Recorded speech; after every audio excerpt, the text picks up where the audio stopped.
The first time Dominic Reeves laid eyes on Vanessa Porter, he knew she was different from anyone he'd ever met. Her smile could light up a room, and her laughter was infectious. It was at a charity gala in Boston where they first crossed paths. He was there representing his fledgling security company, while she worked for the event organizer. Dominic was not born into privilege. Raised by a single mother in a blue-collar neighborhood of Philadelphia, he clawed his way up from nothing. After a stint in the military where he served in special forces, he used his skills and savings to start Reeves EC, a boutique security firm specializing in high-net-worth clients. By 32, he transformed his one-man operation into a respected company with clients across New England. "You do not seem like the usual trust fund kids who show up at these things," Vanessa had remarked during their first conversation, her hazel eyes studying him intently. "That's because I built everything I have with these hands," Dominic replied, the calluses on his palms testament to his journey. Within 6 months, they were married. Vanessa claimed she'd fallen for his determination, his unwavering focus. "When you want something, you do not stop until you get it," she whispered on their wedding night. "It's terrifying and thrilling all at once." The early years were good ones. Reeves EC continued to grow, and soon they welcomed their twins, Abigail and Noah. Dominic purchased a colonial home in an upscale Boston suburb. Not the grandest house on the block, but comfortable and paid for with honest work. He remembered carrying Vanessa over the threshold, her laughter echoing through the empty rooms they would soon fill with memories. "This is just the beginning," he promised. "Give me 10 years, and I'll give you the world." Bryant Walsh entered their lives when the twins were 7. A charismatic financial advisor with slicked-back hair and tailored suits that cost more than Dominic's first car. Bryant came highly recommended by Vanessa's new friends from the country club. With Reeves EC expanding rapidly, Dominic needed someone to manage the company's growing assets. "You focus on what you do best, protection, and let me handle growing your wealth," Bryant had said during their first meeting, his smile revealing perfectly whitened teeth. Vanessa had been instantly impressed. "He manages money for the Aldridge family," she mentioned repeatedly after Bryant left. The Aldridges were old money, Boston aristocracy dating back generations. Something about Walsh had set off warning bells in Dominic's mind. Perhaps it was the way the man's eyes lingered on Vanessa, or how he spoke of wealth as if it were the only measure of a man's worth. Dominic could not shake the feeling that Bryant's interest in their lives went beyond professional curiosity. But Dominic had been busy with a major contract, and Vanessa had been insistent. "Do not you want more for the kids? For us?" she asked. "Bryant knows how to turn money into real wealth." Against his better judgment, Dominic had agreed. That decision would come to haunt him in ways he could not yet imagine. As Reeves EC grew, so did the distance between Dominic and Vanessa. He noticed the changes gradually. Designer clothes replacing her modest wardrobe, increasingly frequent girls' trips to New York and Miami, her dissatisfaction with their modest lifestyle despite their comfortable 7-figure income. "The Walsh family has just bought a summer home in the Hamptons," she mentioned casually over dinner. Or, "Abigail says Madison Aldridge's family has a private jet." Dominic had built his life and business on vigilance, on noticing the details others might miss. But sometimes the things closest to us are the easiest to overlook, or perhaps the hardest to acknowledge. He did not see the storm brewing in his own home until it was already upon him. The first undeniable sign came on Abigail's 15th birthday. Dominic had planned to leave work early to help set up for her party, but an emergency with a high-profile client delayed him. When he finally arrived home, carrying the custom ice sculpture Abigail had requested, the celebration was in full swing. Through the living room window, he spotted Bryant Walsh standing next to Vanessa, his hand resting casually on the small of her back. It was not the touch itself that stopped Dominic cold. It was Vanessa's response. She did not move away or stiffen. Instead, she leaned into Bryant's touch with the familiarity of someone who had done so countless times before. Dominic set down the ice sculpture and watched for a moment longer. Bryant whispered something in Vanessa's ear, and she laughed. that full-throated laugh Dominic had not heard directed at him in years. When he finally entered, Vanessa's smile faltered for just a fraction of a second before she recovered. "There you are. We were beginning to think you would not make it." "Dad, you missed the cake," Noah said, his voice carrying a hint of accusation. "I know, buddy. I'm sorry. Client emergency." Dominic ruffled his son's hair, noting how Noah stepped away from his touch. "It's fine," Abigail said without looking at him. "Bryant took video of everything. You can watch it later." Bryant, not Mr. Walsh. The familiarity was not lost on Dominic. He felt a pang in his chest. Well, the man of the hour finally arrives. Bryant approached with 2 glasses of champagne, offering one to Dominic. "Your wife has been holding down the fort admirably. You've got yourself a real treasure here." The possessive glint in Bryant's eyes as they flicked toward Vanessa told Dominic everything he needed to know. Later that night, after the guests had left and the kids had gone to bed, Dominic confronted Vanessa in their bedroom. "How long?" he asked quietly. Vanessa froze while removing her earrings, then continued as if she had not heard the question. "How long what? How long have you been sleeping with Walsh?" Dominic asked. The earrings slipped from her fingers, bouncing on the hardwood floor. "That's ridiculous. He's our financial advisor. He's married. So are you." Dominic replied evenly, "Vanessa, I saw the way you two were together tonight. The way you leaned into his touch, the way you laughed at his jokes. As clear as day." Vanessa's face hardened. "You never hear, Dominic. You promised me the world, but all I got was a husband who's married to his company. That company pays for everything in this house. Everything you wearing. Everything the kids have." "Money is not everything," Dominic countered. "The kids need a father who's present. Do not use our children to justify your affair," Vanessa snapped. The slap came fast, but Dominic was faster. He caught her wrist mid-swing, his grip firm but controlled. "Do not," he said, his voice deadly calm. "Do not ever try that again." Fear flickered across Vanessa's face, quickly replaced by cold anger. "You hurting me." He released her wrist. "I want him out of our lives, professionally and personally. Tomorrow." "Or what?" Vanessa's chin lifted defiantly. "You'll divorce me? Then what? You'll lose half of everything. The kids will hate you for breaking up the family." Her words hit their mark. Dominic had come from nothing, built everything through relentless work. The thought of losing half his company, half his assets, but more importantly, his children, struck him to the core. "Think carefully about your next move," Vanessa continued, sensing his vulnerability. "Bryant says Reeves EC could be worth 8 figures in another 2 years with the right investments. Divorce me now and you cut that potential in half." Dominic stared at his wife, the stranger wearing Vanessa's face, and realized she'd been planning this conversation. This moment, for months, possibly years. "Give me time to think," he finally said. Vanessa's smile did not reach her eyes. "Take all the time you need, but Bryant stays. The kids adore him, and he's doubled our investment portfolio in 3 years." That night, Dominic slept in the guest room as he stared at the ceiling. His mind raced. Vanessa was right about one thing. A divorce now would be catastrophic financially and emotionally. He needed time to consider his options, to protect what he built. What Vanessa did not know, what she could not possibly understand, was that Dominic Reeves never surrendered. Not in the slums of Philadelphia, not in the hellholes where he served overseas, and certainly not in his own home. If there was one lesson life had taught him, it was that patience was often the deadliest weapon in one's arsenal. So he would wait, and he would plan. And when the time came, Vanessa and Bryant would learn exactly what kind of man they had underestimated.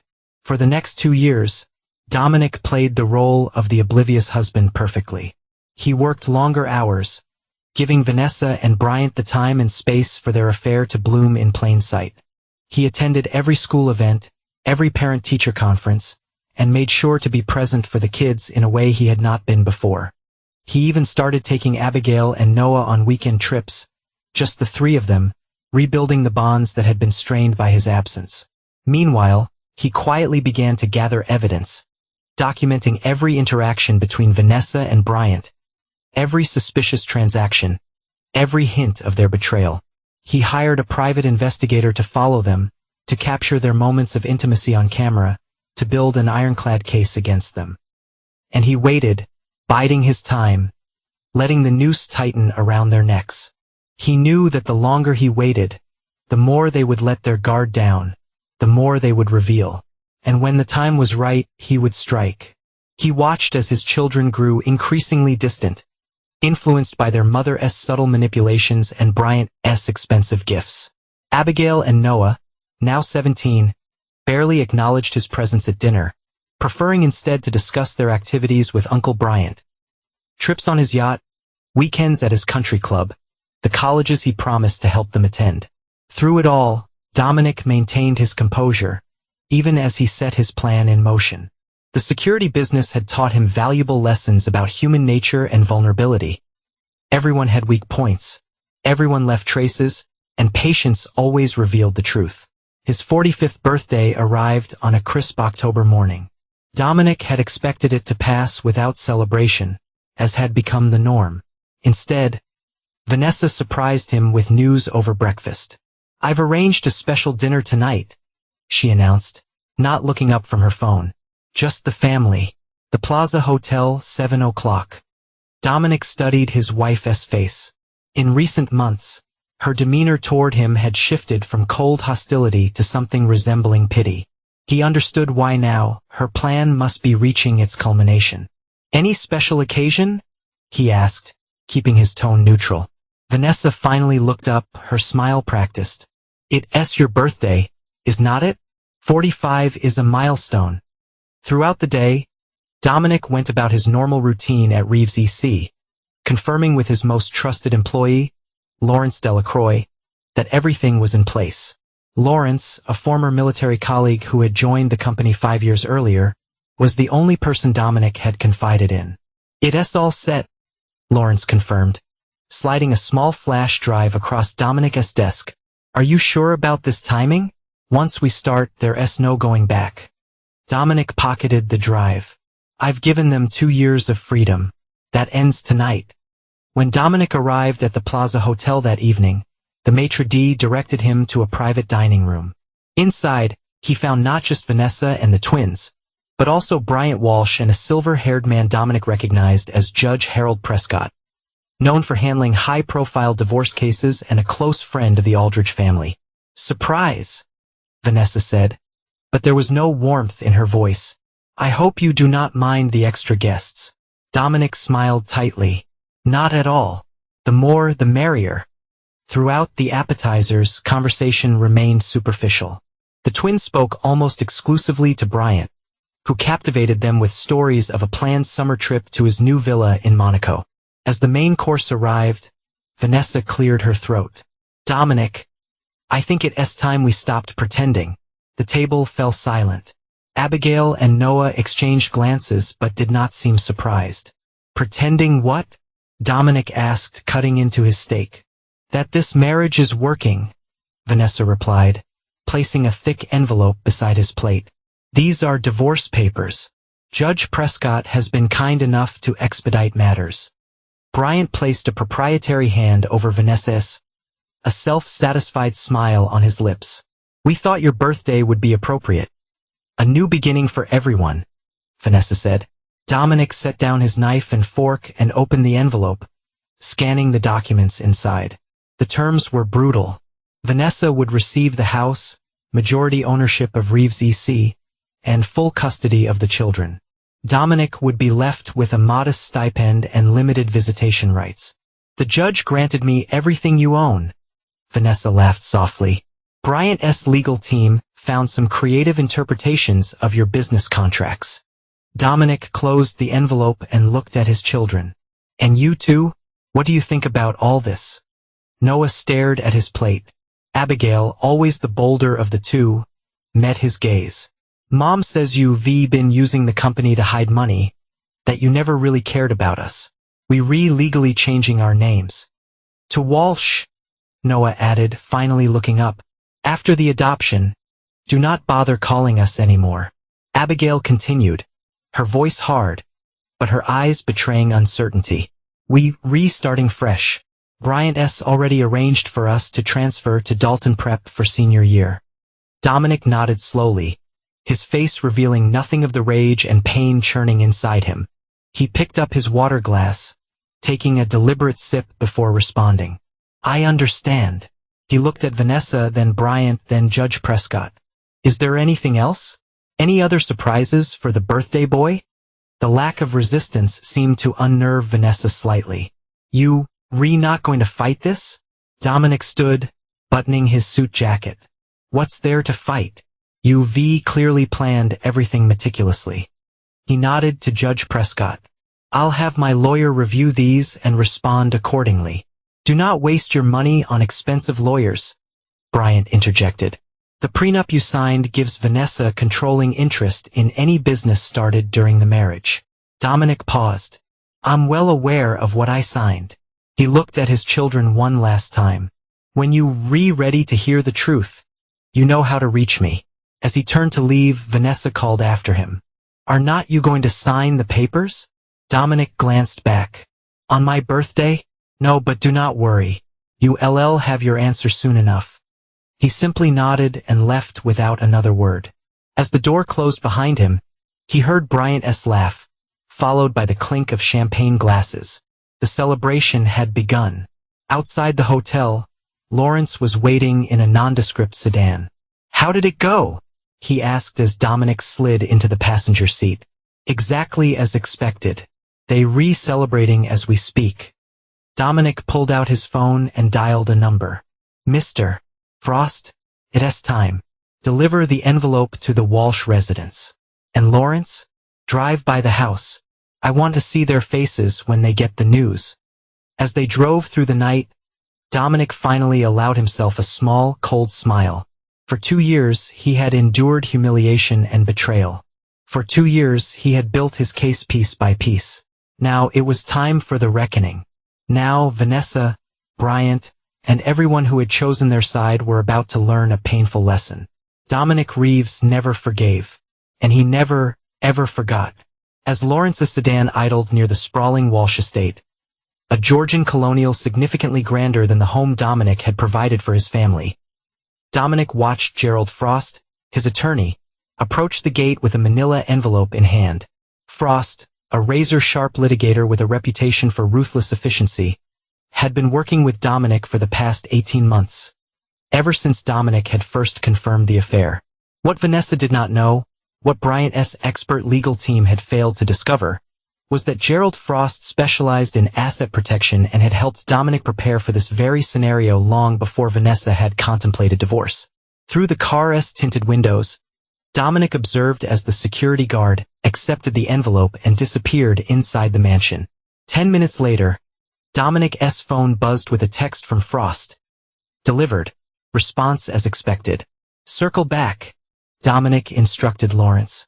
As they approached the estate again, they could see frantic activity through the windows. People moving rapidly, gesturing wildly. Dominic's phone rang. Vanessa. He let it go to voicemail. It rang again immediately. And again. Are not you going to answer? Lawrence asked. Not yet. Let them stew for a while. After the 6th call, Dominic picked up.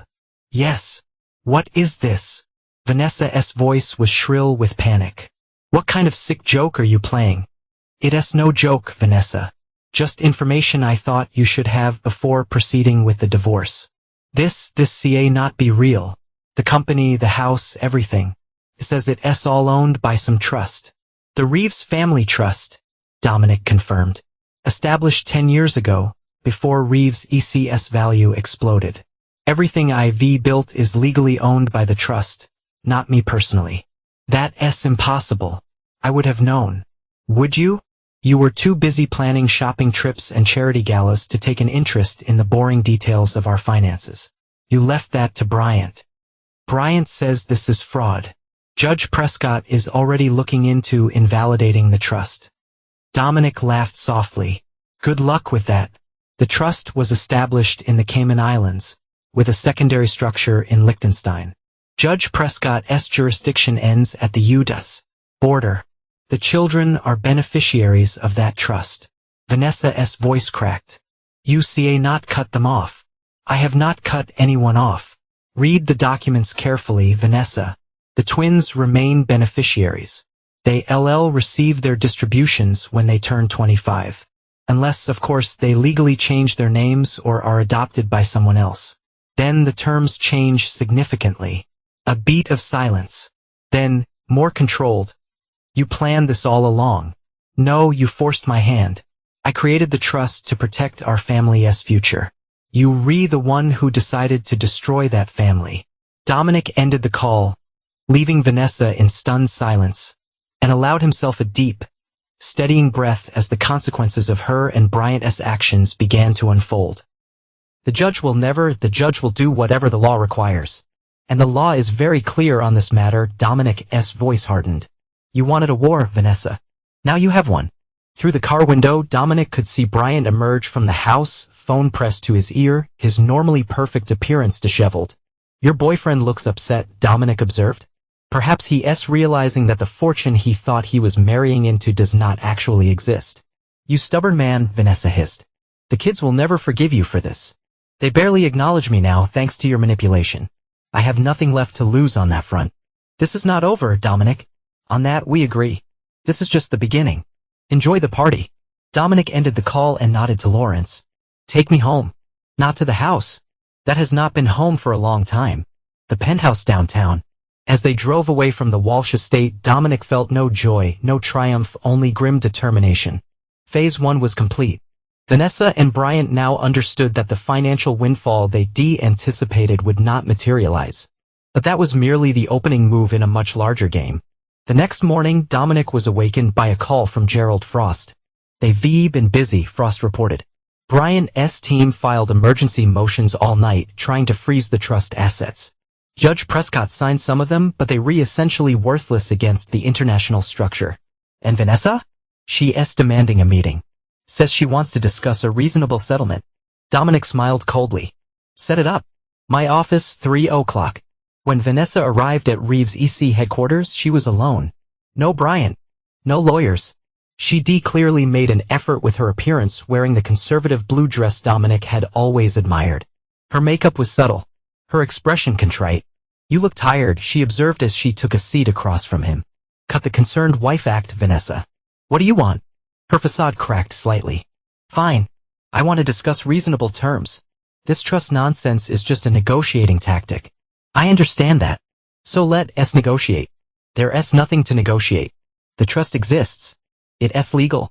It's ironclad. Everyone has a price, Dominic. What's yours? You still do not get it, do you? Dominic leaned forward, his eyes locked on hers. This is not about money. This is about justice. Vanessa's eyes narrowed. Justice? You punishing the children for my mistakes. I've punished no one. I've protected what's theirs from a man who saw them as nothing more than a path to wealth.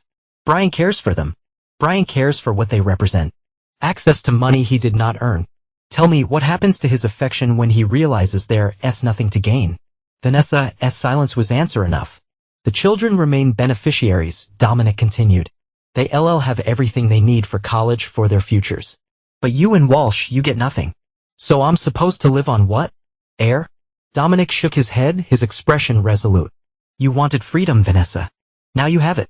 You'll have to make your own way, just as I always have. You'll receive exactly what the prenup stipulates in case of infidelity.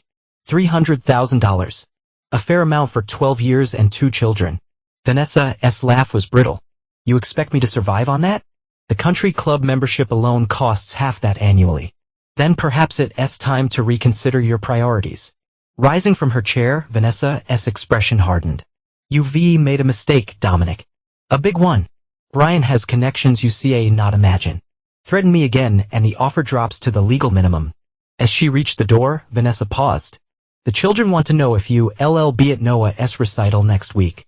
The question caught Dominic off guard. Noah's cello recitals had once been sacrosanct events in his calendar, but it had been over a year since he'd been invited to one. Will I be welcome? He asked quietly. They re-still your children regardless of what's happening between us. Dominic nodded slowly. Then I'll be there. After Vanessa left, Lawrence entered the office. You know it's a trap, right? Of course it is, Dominic replied. But sometimes you have to walk into a trap to spring a bigger one. The Boston Symphony Hall gleamed with old-world elegance as Dominic arrived for Noah's recital. He intentionally timed his entrance to avoid any preliminary interaction with Vanessa or Brian, slipping into his seat just as the lights dimmed.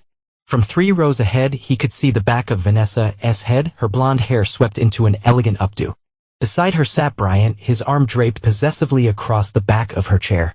What surprised Dominic was the presence of Judge Prescott and his wife on Brian's other side, along with several members of the Aldridge family Boston elite whose social circles had previously been closed to Dominic despite his financial success. The message was clear. Vanessa and Brian wanted him to see their allies, to understand that he was outmatched socially and politically. When Noah took the stage, Dominic felt a surge of pride despite everything. His son had grown taller in recent months, his lanky frame filling out, his features maturing into a man's. As Noah began to play Elgar's cello concerto, Dominic was struck by the emotion in his performance, a depth of feeling that seemed beyond his 17 years. During intermission, Dominic remained seated while others filed into the lobby for champagne and conversation. He was reviewing the program notes when a shadow fell across the page. You came. Abigail stood in the aisle, her expression unreadable. I was invited, Dominic replied cautiously. His daughter hesitated, then slid into the seat beside him. Mom says you trying to ruin us, that the trust thing is just a way to keep money from her. What do you think? Abigail studied her hands. I think everyone's lying. Mom, Brian, you? I do not know what to believe anymore. For the first time in months, Dominic saw a glimpse of his daughter beneath the carefully constructed persona of indifference. He realized that, despite everything, the truth still held power between them. I've never lied to you, Abby. I may not have told you everything, but what I've told you has always been the truth. Then tell me the truth now. Are you trying to leave us with nothing? The trust ensures that you and Noah will have everything you need. College, grad school if you want it. Even seed money to start your own businesses someday. But it's structured to protect those assets from being misused. By Mom. Abigail pressed. Dominic chose his words carefully. By anyone who does not have your best interests at heart. Abigail's eyes, so like his own, searched his face. Brian says he's going to adopt us after the divorce. That it will be better for everyone. The statement was meant to hurt him, and it did. But Dominic had anticipated this move. That's your choice to make. But before you decide, you should have all the facts. He reached into his jacket pocket and removed a small envelope, offering it to Abigail. Do not open this here. Wait until you alone. Abigail stared at the envelope. What is it? Information that might help you understand why your mother and Brian are so desperate to rush this divorce through. The lights flickered, signaling the end of intermission. Abigail pocketed the envelope and stood. I have to go. Mom will wonder where I am. Abby, Dominic called softly as she turned to leave. Whatever you decide, I'll always be your father. Nothing changes that. Something flickered across Abigail's face, uncertainty, perhaps even a hint of the affection that had once been freely given, before she hurried back to her seat. The second half of the recital passed in a blur, Dominic's mind racing with possibilities. Had he reached Abigail? Would she read the contents of the envelope? Or would her loyalty to Vanessa, cultivated through years of subtle manipulation, prevail? As the final notes of Noah's solo performance faded, the audience erupted in applause. Dominic stood with the rest, his eyes fixed on his son, willing Noah to look his way. For a brief moment, their eyes met across the crowded hall, and Noah gave an almost imperceptible nod before his gaze slid away. It was not much, but it was something, a crack in the wall Vanessa had built between Dominic and his children.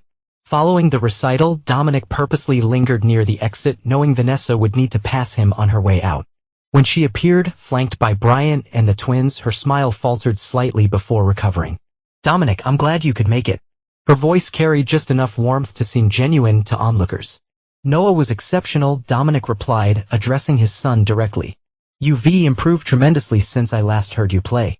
Before Noah could respond, Brian stepped forward, extending his hand.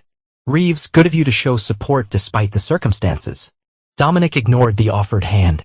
My relationship with my children is none of your concern, Walsh. Brian's smile tightened. Well, that may change soon enough. The adoption papers are already being processed. Noah looked uncomfortable, shifting from foot to foot, while Abigail kept her gaze on the floor. Dominic could sense the strain in both of them. Is that so?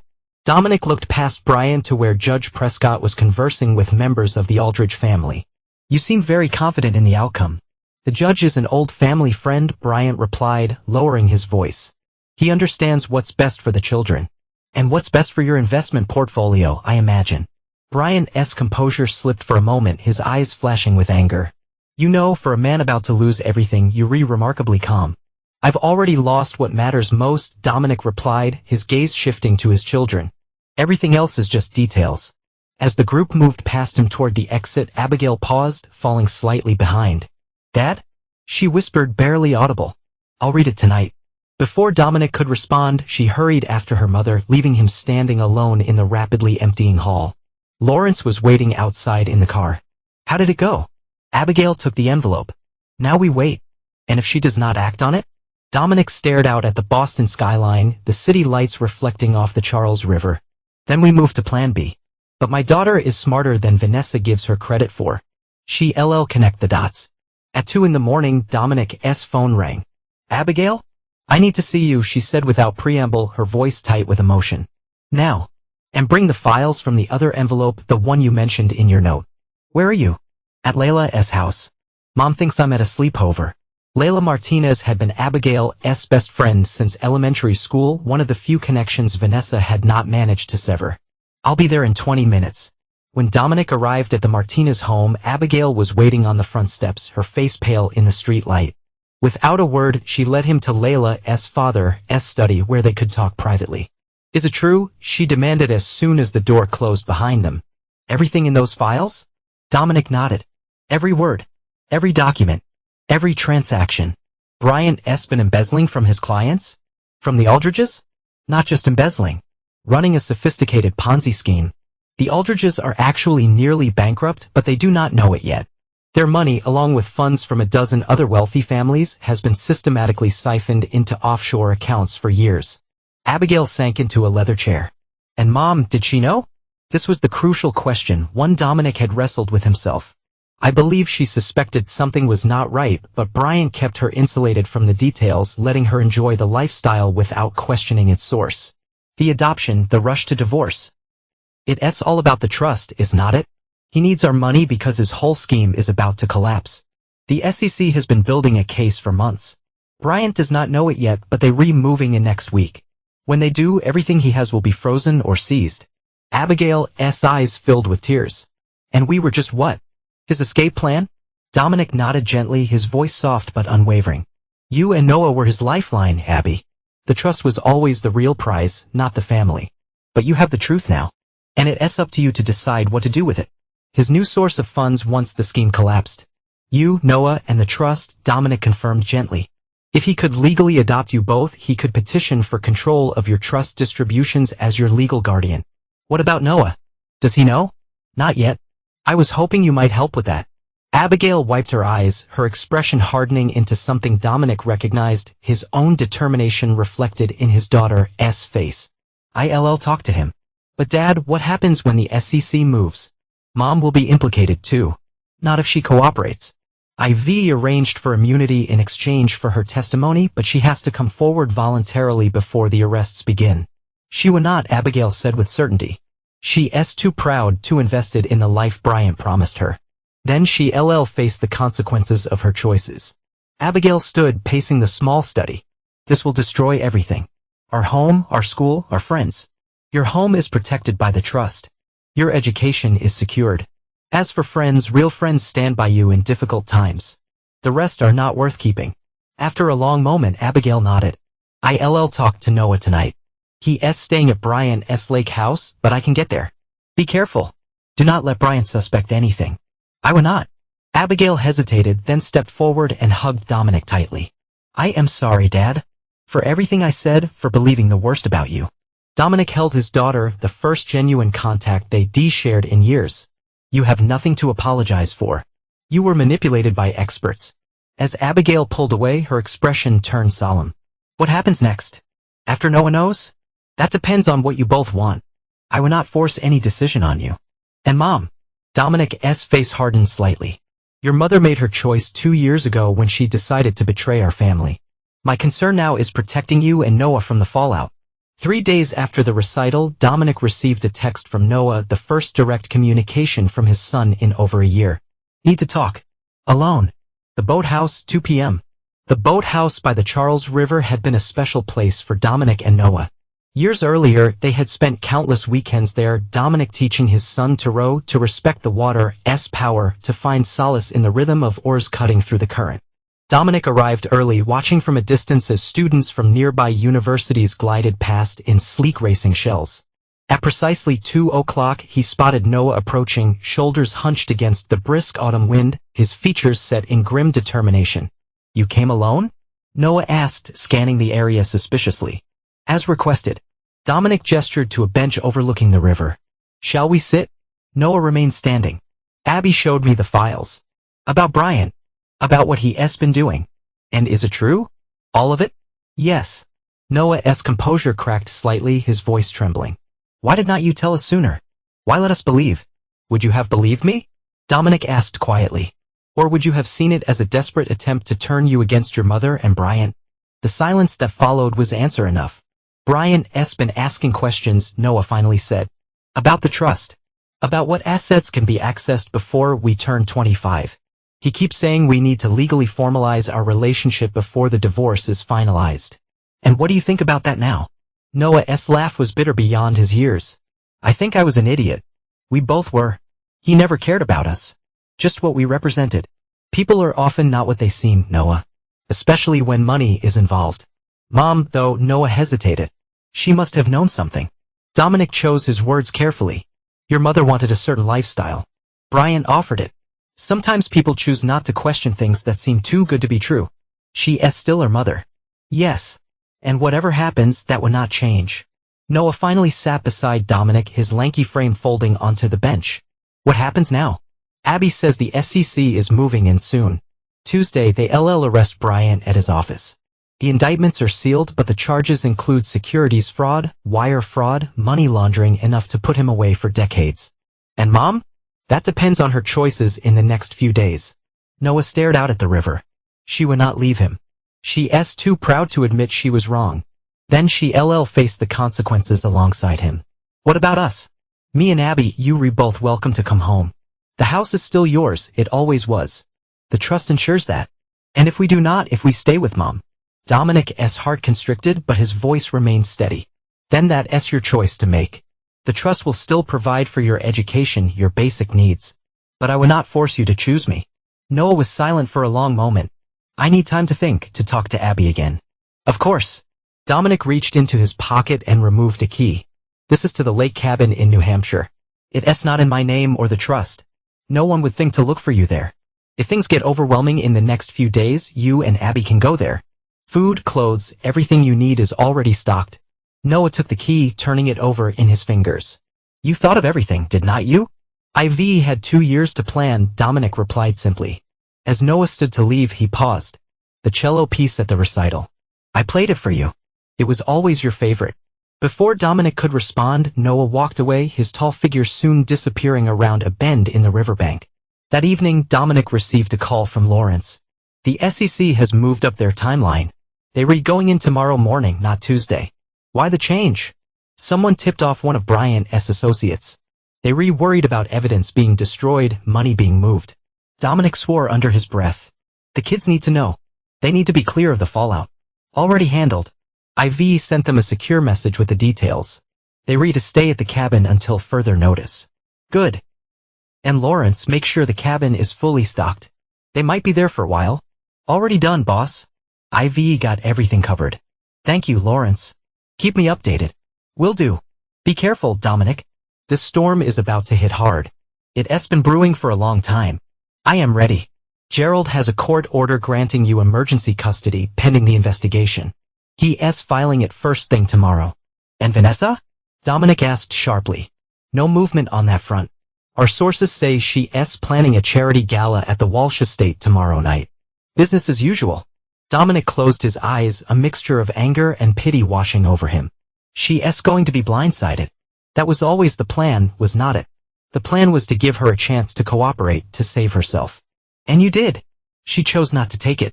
The next morning, Dominic was in his office reviewing security contracts when Gerald Frost burst in without knocking, something the normally composed attorney had never done before. "They re-gone," Gerald announced, his face flushed. "Who has gone?" "Brian, Vanessa, the children. They left the country last night on Bryant's private jet. Bahamas first, then unknown." Dominic's blood ran cold. "The children went willingly?" "Unclear. The manifest shows all 4 of them, but no details on circumstances." Dominic was already reaching for his phone when it buzzed with a text from an unknown number. "Dad. Trapped. Mom, Brian forcing us. Bahamas, then Switzerland. Help." The message was from Abigail or Noah. It was impossible to tell which, but the meaning was clear. They were being taken against their will. "Get me on the next flight to Nassau," Dominic instructed Gerald as he grabbed his coat. "And contact our security team in the Bahamas. I want eyes on them the moment they land." "The SEC raid is happening as we speak," Gerald reported. "Brian's assets are being frozen worldwide. If they re-heading to Switzerland, they must have accounts the authorities do not know about." "They would not make it to Switzerland," Dominic said with deadly certainty. "Not with my children." As he strode from the office, Lawrence fell into step beside him. "You re-going after them alone? This is family business now. Then you'll need backup." Lawrence held up a small duffel bag. Passports, cash, weapons, all untraceable. Dominic paused, studying his old friend's face. This could get complicated, legally and otherwise. Lawrence's smile was grim. "Since when has that stopped us?" 6 hours later, Dominic and Lawrence were in Nassau, where Brian kept a luxury condo in a gated oceanfront community. Local security, privately contracted through a subsidiary of Reeves EC, confirmed that the Walsh party had arrived, but reported unusual activity. "The children are being kept separate from the adults," reported Ramon Diaz, head of the Bahamas security team. "Guards posted outside their rooms. No one in or out without Walsh's express permission." "So they essentially prisoners," Dominic said quietly. "It appears so, sir. We've also intercepted communications about a yacht departing tonight, destination St. Moritz." "Switzerland does not have a coastline," Lawrence noted. "The yacht goes to Italy. Private transportation from there," Ramon explained. "Standard route for those looking to avoid official scrutiny." Dominic's jaw tightened as he realized how desperate Brian and Vanessa were to escape justice. There was no time to waste. Dominic considered his options. A direct confrontation would put the children at risk. Legal channels would move too slowly. He needed a precision approach. "Get me the building schematics," he instructed Ramon. "And find out which rooms the children are in." By nightfall, Dominic had a plan. The condo security system was sophisticated but not impenetrable, especially not to someone who designed such systems for a living.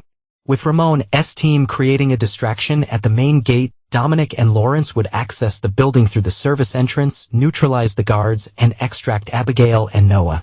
"What about Vanessa and Brian?" Lawrence asked as they prepared. "Not our concern," Dominic replied coldly. "Once the children are safe, the authorities can handle the rest." At precisely midnight, the operation began. The distraction, a staged altercation between 2 drunk security guards, drew attention to the front gate. Meanwhile, Dominic and Lawrence, dressed as maintenance workers, slipped through the service entrance and made their way to the 11th floor, where the Walsh condo occupied the entire east wing. The first guard went down silently, incapacitated by Lawrence's precise application of a sedative-filled syringe. The second required more persuasion, a swift blow to the throat followed by pressure to the carotid artery, rendering him unconscious within seconds. Inside the condo, Dominic moved with the silent efficiency that had once made him an elite soldier. The layout matched the schematics perfectly: master suite to the left, guest rooms to the right, expansive living area in between. He found Abigail first, her door locked from the outside. A simple pick took care of that obstacle. She was sitting on the bed, fully dressed, a small backpack beside her. "I knew you'd come," she whispered, embracing him briefly before pulling back. "Noah's next door. They took our phones, but I managed to send that text from a staff member's phone." "Smart girl. Where are Vanessa and Brian?" "Master suite. They've been arguing all day. Brian's contacts at the bank called, something about accounts being frozen." Dominic nodded. The SEC moved faster than expected. "Stay here with Lawrence while I get Noah." Noah's room was also locked, but unlike his sister, he was sound asleep, unnaturally so. "They drugged him," Abigail explained when Dominic carried Noah back to her room. He overheard Bryant talking about selling the trust assets and refused to cooperate with the adoption papers. Bryant had his doctor give Noah something to calm him down. Rage, unlike anything Dominic had felt in years, coursed through him. Can he travel? In a few hours, maybe. Whatever they gave him was strong. We do not have a few hours. Dominic turned to Lawrence. Change of plans. I need you to get the kids to the safe house in Key West. I'll follow once I've dealt with Vanessa and Bryant. Dad, no, Abigail protested. Just leave them. The authorities will move too slowly, Dominic finished. I need to make sure they see not hurt anyone else. Stay with Lawrence. He'll keep you safe until I get there. With a final, reassuring squeeze of Abigail's hand, Dominic slipped back into the shadows, his mind set on the confrontation ahead. Bryant has connections everywhere. Contingency plans we do not know about. I need to make sure he see not come after you again. Lawrence hesitated. Are you sure about this? Once you crossed that line, the line was crossed when they drugged my son and attempted to kidnap my children. Dominic's voice was ice. Get them out. Now. As Lawrence carried the still unconscious Noah toward the service elevator, Abigail lingered. Dad, what are you going to do? Dominic kissed his daughter's forehead. What I should have done 2 years ago. Now go. I'll meet you in Key West by tomorrow night. Once Abigail had joined Lawrence in the elevator, Dominic turned toward the master suite, his expression hardening into something primitive and dangerous. For 2 years he had played by the rules, had used the system to his advantage, but drugging Noah, forcing the children to flee the country, those were not the actions of people who respected rules or boundaries. It was time Vanessa and Bryant understood exactly who they had chosen to betray. The master suite of Bryant's Bahamas condo was a study in opulence, Italian marble, custom furnishings, floor-to-ceiling windows offering panoramic views of the moonlit Caribbean. Dominic moved through the darkness with practiced ease, the skills honed during his military years returning like muscle memory. From the adjoining sitting room he could hear Vanessa and Bryant arguing in hushed, urgent tones. Do not you understand? Bryant was saying, his voice strained. These are not just normal accounts being frozen. They re-seizing everything, the houses, the yacht, even the art collection. You said you had contingencies, Vanessa hissed back. Secret accounts, offshore holdings. I do. But moving money takes time, especially with this much scrutiny. The Swiss accounts should still be secure, but we need to get there, establish residency. And the children? What about them? Noah is practically comatose thanks to whatever your doctor friend gave him. A mild sedative, nothing more. He'll be fine by morning and more compliant. Once we in Switzerland, we'll finalize the adoption paperwork with my contacts there. The trust distributions will come through regardless of U.S. legal proceedings. And if Dominic comes after us, you know he will. Bryant's laugh was dismissive. Dominic is a predictable man. He'll work through legal channels, file motions, petition courts. By the time he navigates the international legal system, we'll be established in Zurich with new identities and access to the trust. You do not know him like I do, Vanessa warned. He's not just the businessman you've seen. There's another side to him, something from before we met. Something dangerous. Please. The man makes his living installing alarm systems for rich widows. He's a glorified security guard. Dominic had heard enough. He stepped into the bedroom doorway, his silhouette framed against the dim light from the sitting room. You should have listened to her, Bryant. She's right about that much at least.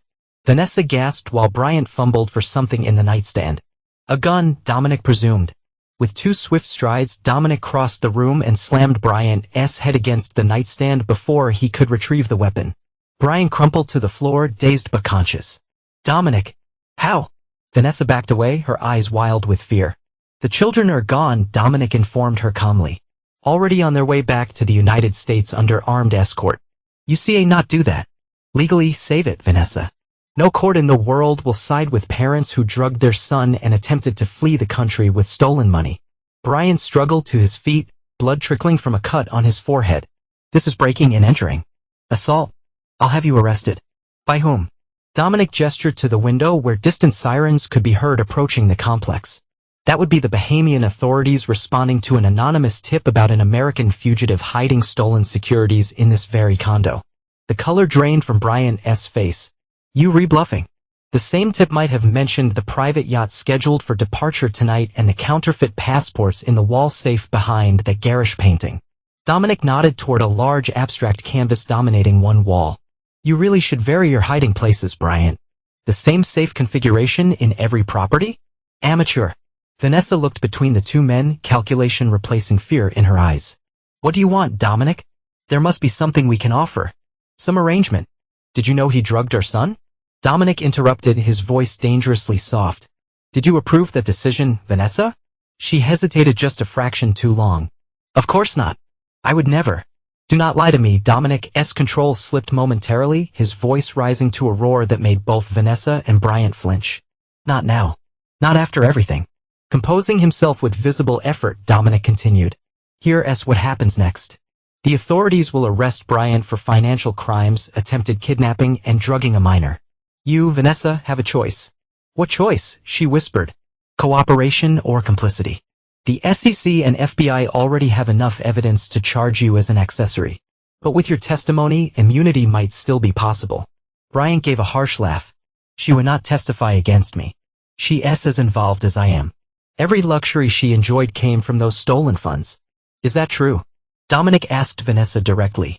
She could not meet his eyes. I did not know specifics. I just did not ask questions when I should have. And now our children have paid the price for your willful ignorance. Dominic turned as the sirens grew louder, now just outside the building. You have about 2 minutes to decide, Vanessa, cooperate or go down with him. Bryant lunged suddenly, reaching again for the nightstand drawer. This time he managed to extract a small pistol, swinging it wildly between Dominic and Vanessa. Nobody's cooperating with anything. We're leaving now, all of us. Bryant, put that down, Vanessa pleaded. You're remaking things worse. Worse. Bryant's laugh was unhinged. They were going to send me to prison for 30 years. There's no worse. There's always worse, Dominic said quietly, not backing away despite the gun now pointed directly at his chest. Prison is just time. Death is permanent. Something in Dominic's tone, the absolute certainty, the lack of fear, seemed to penetrate Bryant's panic. His hand wavered slightly. You would not. I've killed before, Bryant, Dominic replied calmly. In service to my country, but killed nonetheless. What makes you think I would not do the same to protect my children? Before Bryant could respond, the suite's front door exploded inward, followed by shouted commands in English and Spanish. Police! Weapons down, hands where we can see them. Bryant swung toward the noise, gun still in hand, a fatal mistake. 2 shots rang out and Bryant crumpled to the floor, blood blooming across his expensive silk pajamas. In the chaos that followed, Dominic found himself handcuffed and seated in the living room alongside Vanessa, both of them being questioned by Bahamian police and FBI agents who had apparently been coordinating with local authorities. Mr. Reeves, a senior FBI agent, addressed him after confirming his identity. We have some questions about your presence here tonight. I came for my children, Dominic replied simply. They were being taken out of the country against their will. We've already located your son and daughter. They were safe under the protection of U.S. consular officials. Your associate, Mr. Delacroix, has provided a full statement. Vanessa, who had been silent since Bryant's shooting, finally spoke. Is Bryant? Mr. Walsh is alive, but in critical condition, the agent informed her. He's been transported to Nassau Medical Center under guard. Turning back to Dominic, the agent continued, your attorney, Mr. Frost, has also contacted us with documentation regarding the attempted abduction of your children. Given the circumstances, we inclined to view your actions as those of a concerned parent rather than criminal in nature. And what about her? Dominic nodded toward Vanessa, who sat pale and shaking on an adjacent sofa. That depends on Mrs. Reeves' level of cooperation. The agent addressed Vanessa directly. We already have substantial evidence linking you to Mr. Walsh's financial schemes. Your choice now is whether to mitigate the consequences through full cooperation. Vanessa looked at Dominic, her eyes pleading. I did not know about Noah. I swear it. Bryant said it was just something to help him sleep on the flight. But you knew about the rest, Dominic stated flatly. The fraud, the stolen money, the plan to take the children out of the country permanently. Vanessa's shoulders slumped and she nodded. I knew. I just did not want to believe it. I thought we could still fix things, make it right somehow. The FBI agent's expression softened slightly. Mrs. Reeves, your cooperation now could make a significant difference in your sentencing. We need your full testimony against Mr. Walsh and any other accomplices. Vanessa took a deep breath, her voice steady as she looked at Dominic. I'll do whatever it takes to protect the children. I'll cooperate fully. Dominic nodded, a sense of grim satisfaction washing over him. The storm had finally broken and the truth had come to light. Now it was time to rebuild what had been shattered. After a long moment, Vanessa nodded almost imperceptibly. Yes, I knew. Not all the details, but enough. Then you made your choice, Dominic said, rising as an agent removed his handcuffs. Goodbye, Vanessa. As he walked toward the door, Vanessa called after him. Dominic, wait. The children, will you tell them I am sorry? Dominic paused, but did not turn around. They were old enough to form their own opinions about your actions. I would not influence them either way. And us after everything we were to each other? At this, Dominic finally turned. There's no us, Vanessa. There has not been for years. You chose your path. Now you can walk it alone.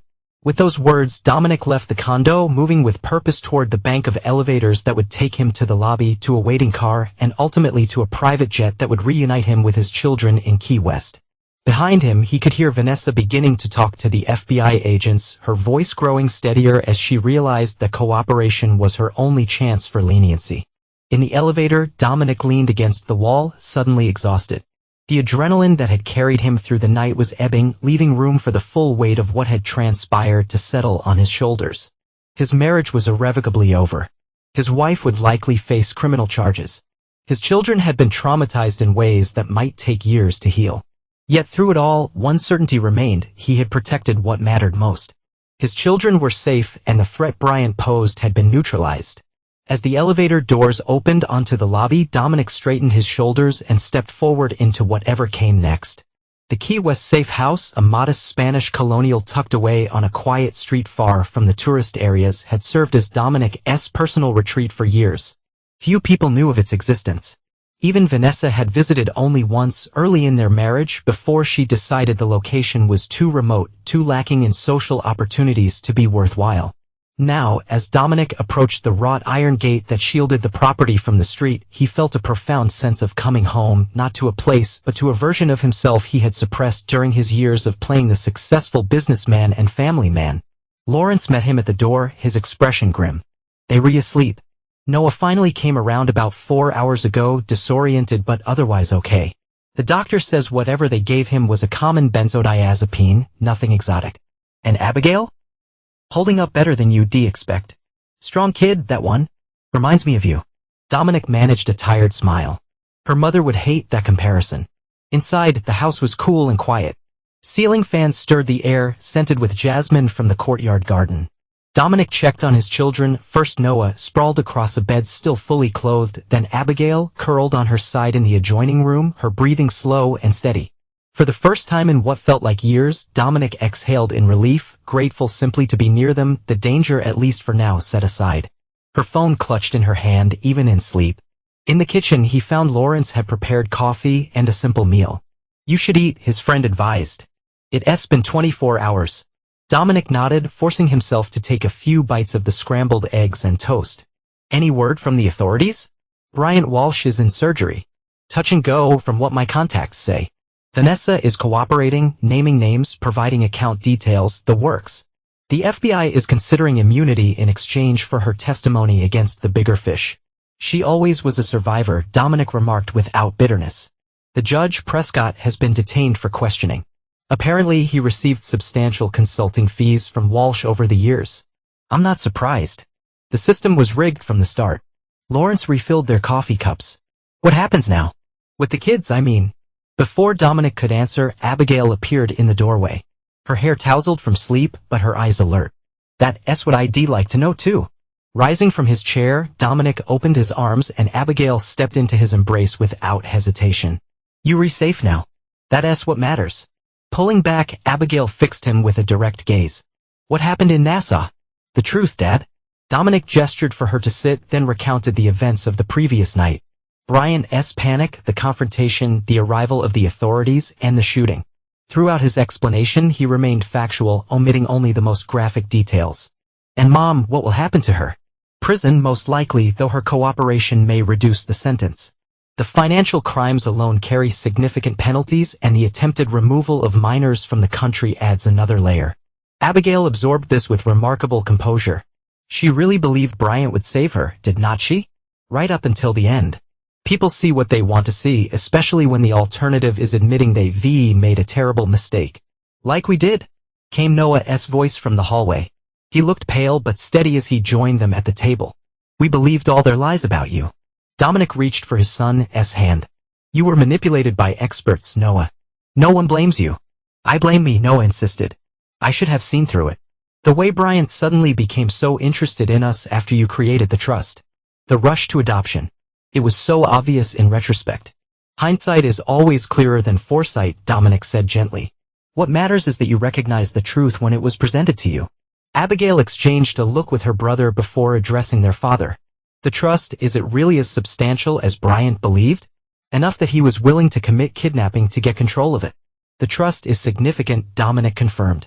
But not for the reasons Brian thought.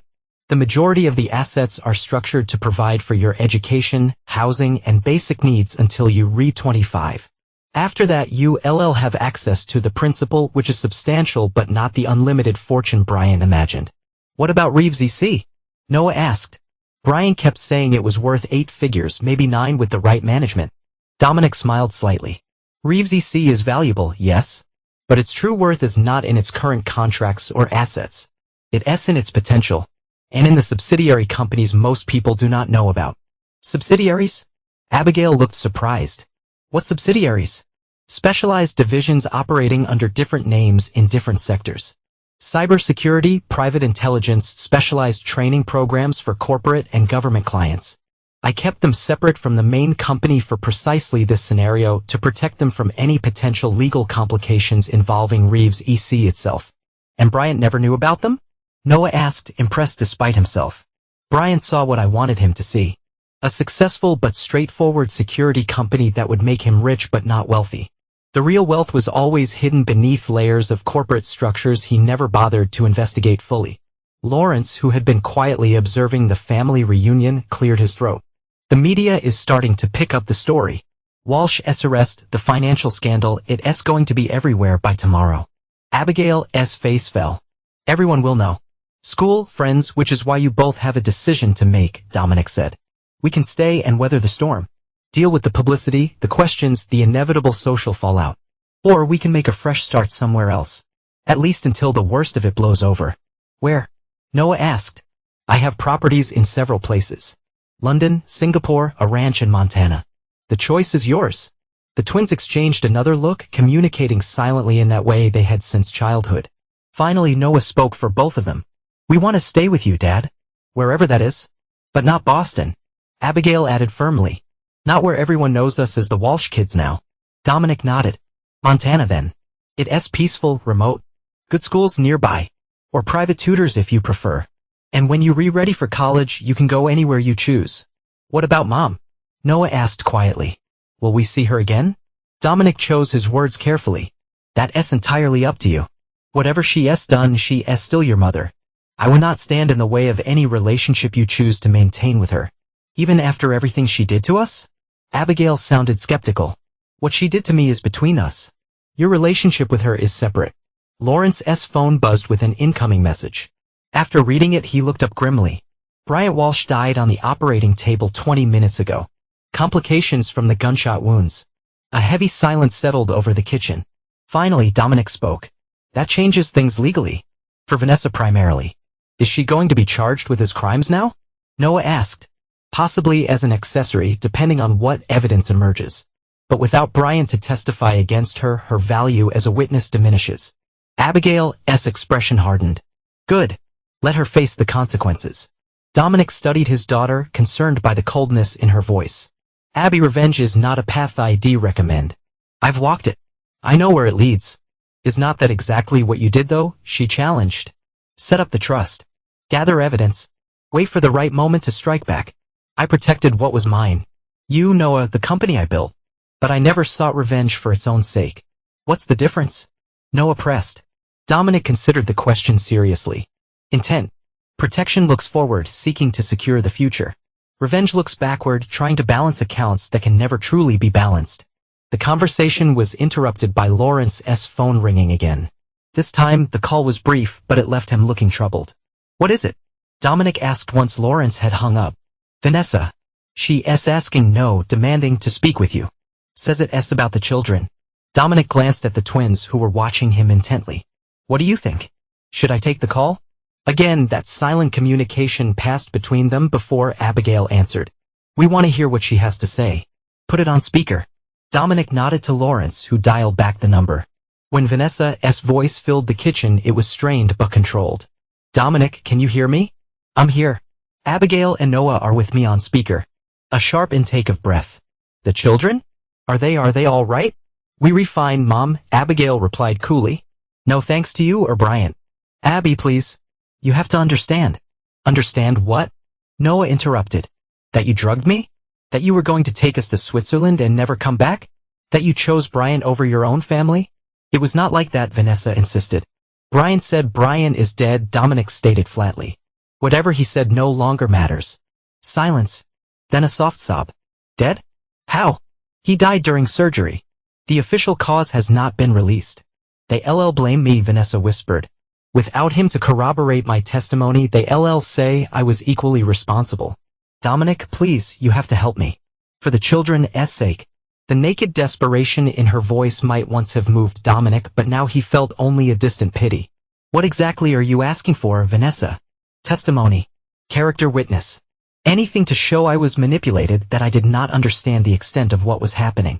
But you did, Abigail said before Dominic could respond. You knew enough to try to take us out of the country. You knew enough to lie to us about Dad for years. I was protecting you, no. Noah's voice was quiet but firm. You were protecting yourself. Your lifestyle. Your reputation. Noah, please. We redone, Mom, Abigail declared. Maybe someday we can talk again, but not now. Not after what you've done. Vanessa's voice took on an edge of panic. Please, UCA, not just shut me out. Do not let them turn you against me. I am still your mother. Dominic, do not let them do this. Do not turn them against me. The children are making their own decisions, Dominic replied evenly. Just as you made yours. You promised, Vanessa cried. When the FBI was questioning me, you said you would not influence them against me. And I have not. Their opinions are their own, formed by witnessing your actions firsthand. There was a long pause. Then Vanessa's voice returned, now cold and calculating. Fine, if that's how you want to play this.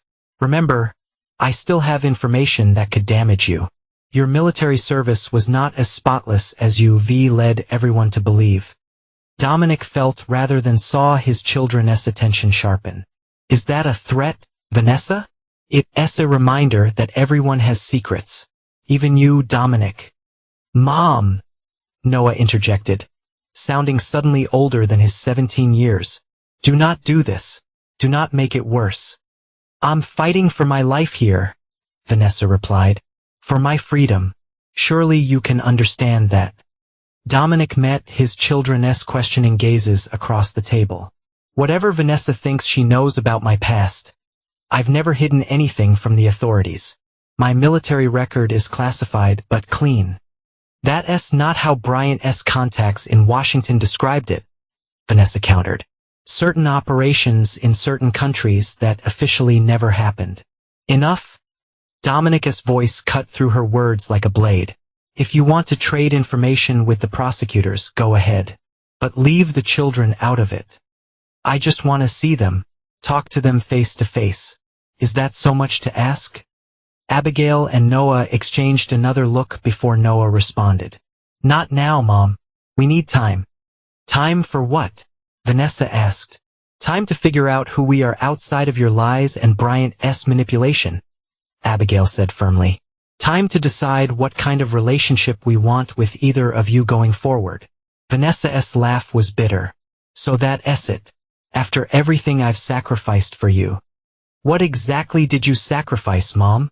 Noah asked quietly. Your integrity? Your honor? Those were not sacrifices. They were choices. The call ended abruptly as Vanessa hung up. In the silence that followed, Dominic studied his children with a mixture of pride and concern. Are you both all right? Abigail nodded slowly. I think so. It's just strange. Hearing her try to manipulate us even now. That's who she is, Noah observed. Maybe who she has always been, and we just could not see it. People are complicated, Dominic offered. Your mother included. Do not make the mistake of reducing her to just her worst moments. Just as I hope you would not define me solely by my best ones. Lawrence, who had remained a silent witness to the family drama, rose from his chair. I should check on our travel arrangements. If we re-heading to Montana, there is a lot to coordinate. Once they were alone, Abigail asked the question Dominic had been expecting since Nassau. What did Mom mean about your military service? About operations that officially never happened? Dominic measured his response carefully. Before I met your mother, I served in units that conducted classified operations. Some of those operations took place in countries where the U.S. officially had no military presence at the time. Black Ops, Noah said, clearly familiar with the term. Like in the movies. Not exactly like in the movies, but yes, covert operations. Everything I did was sanctioned by proper authorities, even if those sanctions were classified. And that's what Mom was threatening to expose? Abigail pressed. Presumably. But as I said, the relevant agencies already know my history. Vanessa was grasping at straws. Noah looked troubled. Did you kill people during these operations? It would have been easy to deflect, to offer a sanitized version of the truth. But Dominic had promised himself never to lie to his children, even when the truth was difficult. Yes, in combat situations, following lawful orders, protecting my team and my country. It's not something I'm proud of, but neither is it something I regret, given the circumstances. The twins absorbed this in silence. Finally, Abigail spoke. Is that why you were so calm through all of this? Because you faced worse? Dominic considered the question. Perhaps. Or perhaps it's because I learned long ago that panic never improves a bad situation. Clear thinking and decisive action are always better options. Will you teach us? Noah asked unexpectedly. Not to, but to be prepared. To think clearly under pressure. If that's what you want, yes. There are skills worth learning. Not just physical defense, but mental discipline, situational awareness, strategic thinking. Abigail's expression turned resolute. We want to learn everything, so no one can ever manipulate or threaten us again. Looking at his children, no longer the naive teens who had turned their backs on him at that birthday dinner, but young adults forged in the fire of betrayal, Dominic felt a complex mixture of sadness and pride. They had lost their innocence, but perhaps they had gained something more valuable. Resilience, discernment, strength of character. Then we'll begin your education in Montana, he promised. A fresh start with clear eyes and no illusions. 3 years passed like shifting seasons across the Montana landscape. Winter's stark beauty gave way to explosive spring, the brief glory of summer, and autumn's melancholy palette. For Dominic, Abigail, and Noah, the ranch became not just a refuge, but a true home, a place of healing and growth. The media frenzy around the Walsh financial scandal had eventually faded, though not before revealing the full extent of Bryant's crimes. Hundreds of millions embezzled from Boston's elite families. Offshore accounts in a dozen countries. Decades of systematic fraud. The Aldridges, once Boston aristocracy, had been left nearly destitute. Through all the turmoil and change, Dominic and his children discovered that the greatest wealth was something neither courts nor criminals could touch. A hard-won peace and the freedom to build their own future, together. Their fortunes siphoned away by the man they had trusted implicitly.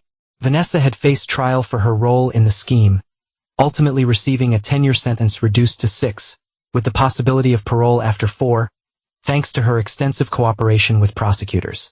Her letters came monthly to the ranch, first demanding, then pleading, and finally reflective as the reality of her situation settled in. Abigail read them all but rarely responded. Noah answered occasionally with brief, polite notes that revealed little of his true feelings. The twins had flourished in Montana, completing their high school education with private tutors before both were accepted to prestigious universities. Abigail to Stanford for business and computer science. Noah to Juilliard for his cello, his talent having only deepened through the family's ordeal.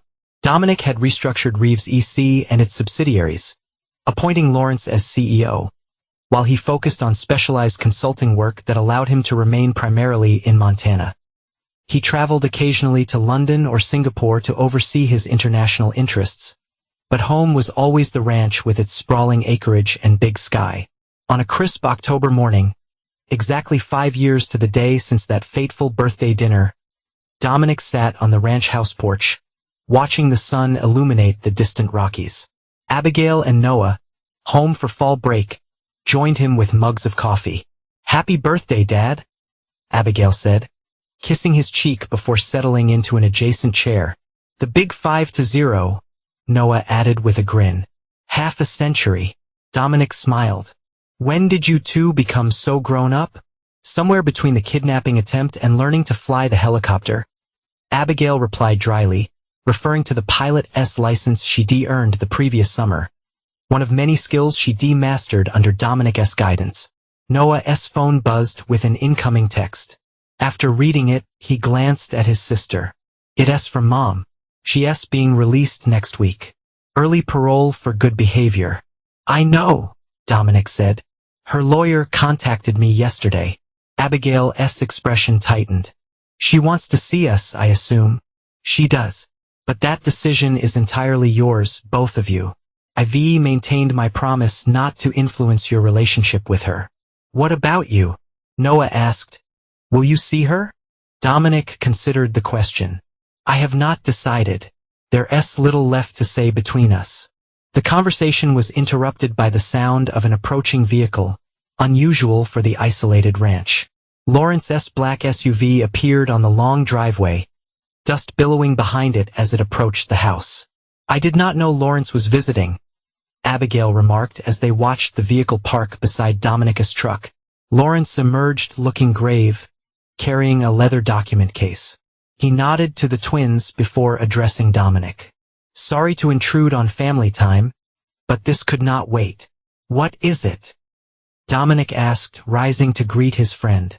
Lawrence's expression was somber as he held out the envelope, the weight of whatever news he carried filling the crisp Montana air with anticipation.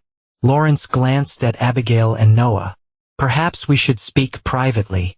"Whatever it is, they can hear it," Dominic said firmly. "No more secrets in this family." With a nod, Lawrence opened the document case and extracted a thick manila envelope. "This arrived at the Boston office yesterday, addressed to you. It's from Judge Prescott." Dominic raised an eyebrow. Harold Prescott had received a 15-year sentence for his role in Bryant's schemes, the harsh penalty reflecting his abuse of judicial authority. "What does he want?" "He is dying. Terminal cancer. The prison medical facility gives him less than a month." Lawrence handed over the envelope. "He says it's important. A final confession of sorts." Inside the envelope, Dominic found a handwritten letter and a small USB drive. The letter was brief but startling. "Dominic, as I face my mortality, I find myself compelled to unburden my conscience of one final secret. The attached records reveal the truth about Bryant Walsh's most insidious scheme, one that directly affected your family in ways you do not yet realize. The adoption papers Bryant prepared for your children were not merely a ploy to access the trust. They were part of a contingency plan established years earlier, with origins that will disturb you deeply. I was complicit in this, as in so many of Bryant's endeavors, and for that I can only offer my profound apology. It will not absolve me, but perhaps it will bring you clarity." Harold Prescott Dominic handed the letter to the twins, who read it together, their expressions growing increasingly troubled. "What's south on the drive?" Noah asked. Dominic inserted the USB into his laptop, which Lawrence had brought from the car. The drive contained a single folder labeled Reeves Walsh, with dozens of documents inside: emails, financial records, legal filings, and DNA test results. As they pored over the materials, a shocking narrative emerged. Bryant Walsh's interest in the Reeves family had begun long before he was introduced as a financial advisor. He had targeted Dominic specifically, inserting himself into their lives with meticulous planning. "Look at this," Abigail said. pointing to an email exchange between Bryant and an unnamed associate dated nearly 15 years earlier. They were tracking Dad's business from the beginning, looking for a way in. But why? Noah wondered. Reeves' EC was not that valuable back then. The answer came in a password-protected file titled Contingency Authorization. Once decrypted, it revealed the final, devastating piece of the puzzle. Bryant Walsh had been working for Victor Aldrich, patriarch of the Aldrich family, to systematically destroy Dominic Reeves. The reason? During one of Dominic's classified military operations, he had been forced to make a decision that resulted in the death of Aldrich's youngest son, a CIA operative embedded with Dominic's team. This CA not be real, Abigail whispered, reading the document with growing horror. Noah's face paled as the implications settled in. So all of it, Bryant, the financial sabotage, Mom being manipulated, even the attempt to adopt us, was orchestrated just to get revenge on you? Dominic's hands shook as he closed the laptop. It seems so.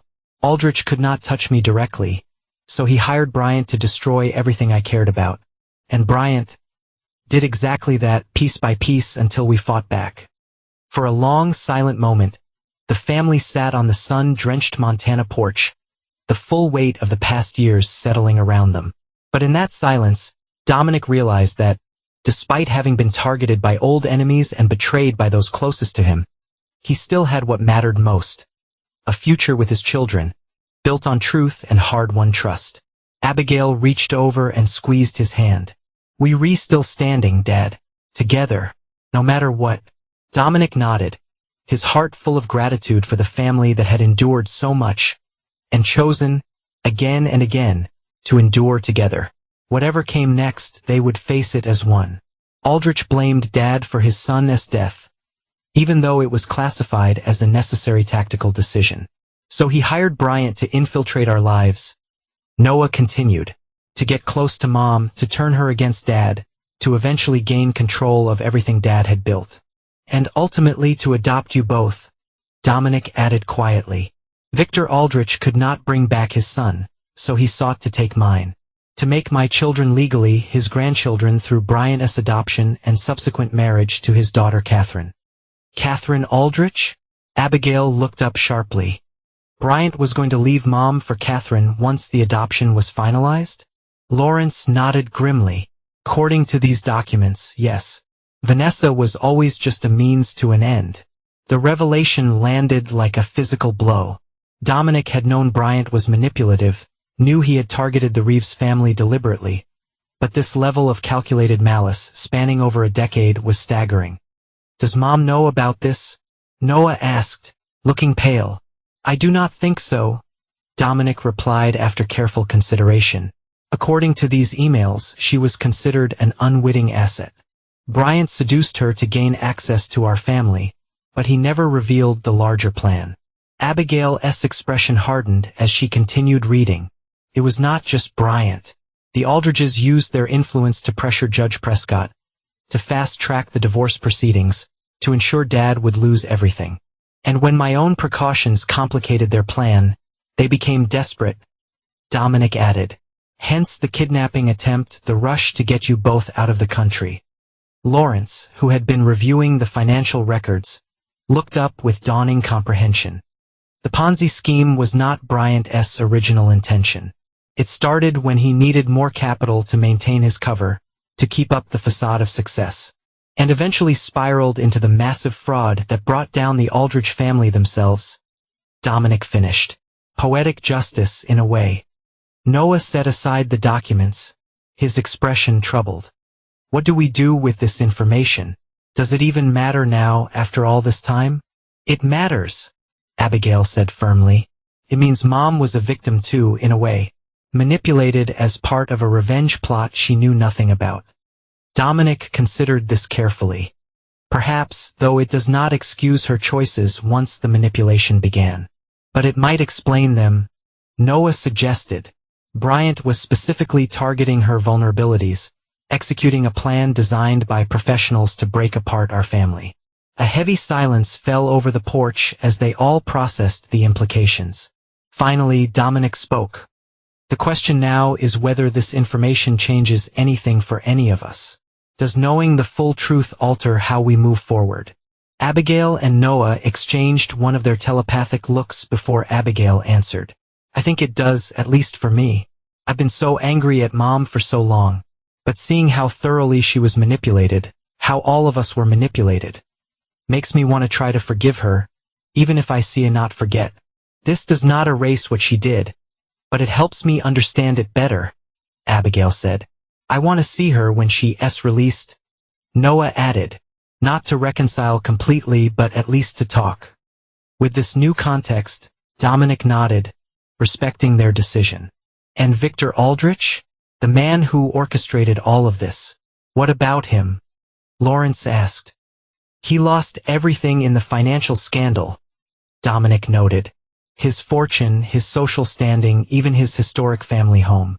His revenge plot not only failed but backfired spectacularly. Is that enough? Abigail wondered. After what he tried to do to our family. Dominic studied his daughter's face, recognizing the steely determination that mirrored his own. What are you suggesting? I'm not suggesting anything. I'm asking what you think. Is justice served, or is there an outstanding debt? It was a crucial question, one that would define not just Dominic's response to this revelation, but the moral example he set for his children. 5 years earlier, he might have answered differently. Now, after watching Abigail and Noah rebuild their lives with courage and integrity, he found his perspective had shifted. Victor Aldrich has suffered the consequences of his actions, Dominic said finally. His son's death was a tragedy, one that I regret deeply, even though the decision I made was necessary to save others. But his response, attempting to destroy an innocent family, has brought him nothing but further loss. So we do nothing? Noah seemed surprised.